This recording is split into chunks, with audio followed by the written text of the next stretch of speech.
Deshaun Watson was much rustier than I thought he would be. I'll be honest about it.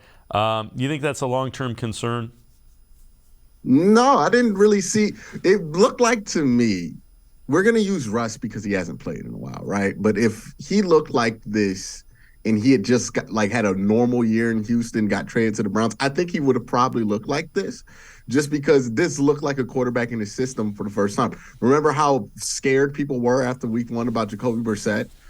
His first game in this system. It's just, I think guys need a game in a new system in order to kind of get acclimated to it, especially not when they're asked to take on an enormous amount of responsibility in the system, right? It's one thing when you're bringing in somebody to spot start. It's another thing when you're asking somebody to start 11 games or to take over the franchise like you're asking Deshaun Watson or you ask Jacoby Brissett to.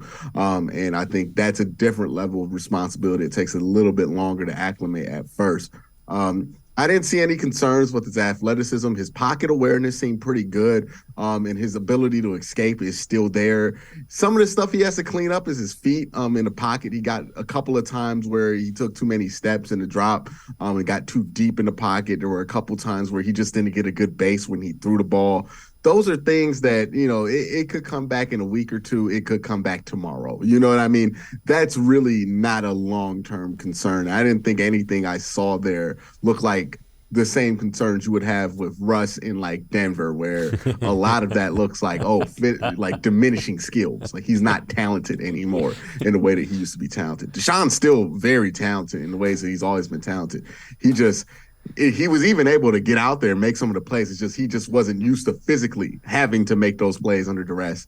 Now he'll have a game of tape and a game of experience to kind of get better at that. Yeah, and he admitted, there was a lot of emotion going back to Houston where he had played for the first time and getting on the field with his team, the Browns, for the first time.